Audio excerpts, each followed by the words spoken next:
Welcome back to Disc Mzansi. Don't forget to smash that subscribe button to get this page growing.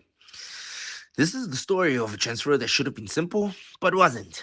Midfielder Lebo Phiri wanted Kaizer Chiefs. Chiefs looked at Phiri, talks happened. He even went to the village at Naturena, and then silence.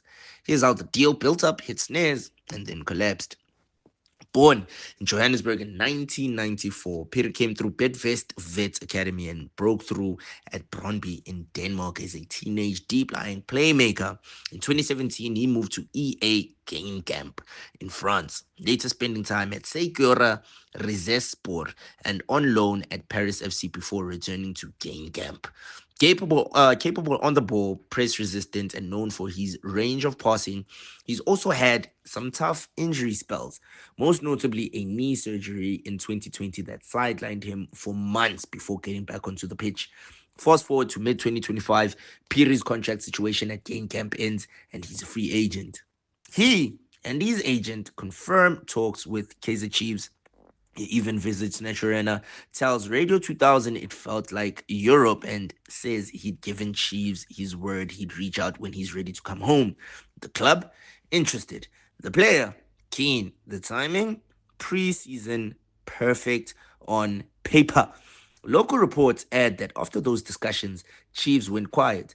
Meanwhile, the club was busy reshaping the squad and making a flurry of signings. So, Which team was Chiefs going to sign him from?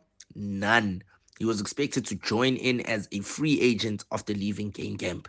Not even for a transfer fee. On camera and radio, Phiri describes the momentum stalled.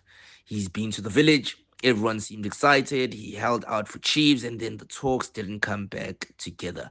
Several local outlets covered his side of the story in the last few weeks. At the same time, credible football press reported Chiefs cooling interest, not because Phiri can play, but because the club changed direction in midfield. In fact, Amakosi signed another label, Ulebogang Maboe, formerly of Sundowns, as part of a broader rebuild.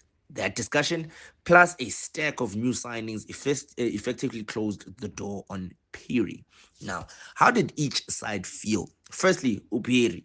He was keen on Kaizer Chiefs, hoped to be part of the preseason, and openly admits he imagined the move for some time now.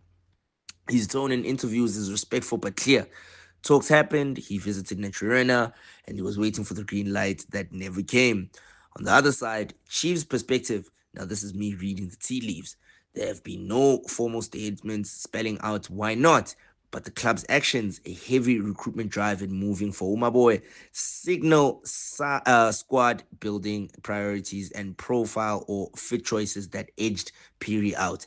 Local reporting frames it as profiling and strategy over name value. Now, based on what's public from local, credible sources, here are the most plausible reasons. Firstly, squad fit and profiling.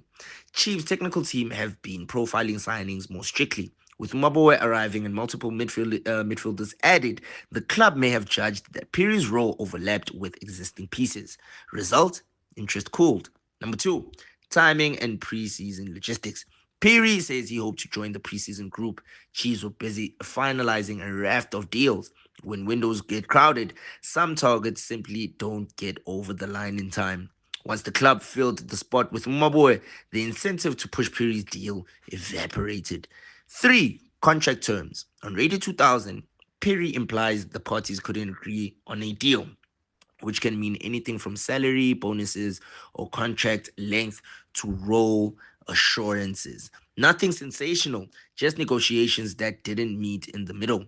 Number four, medical and risk assessment. Inference, not allegation. Clubs routinely weigh injury histories. Phiri had a significant knee layoff in 2020 and other shorter issues after that. A cautious medical or risk adjusted offer from Chiefs could have clashed with the player's expectations. No one has said this outright, but given standard practice, it's a reasonable factor. Five, opportunity cost. With 10 plus new signings reported across the window, budgets and non financial bandwidth get tight.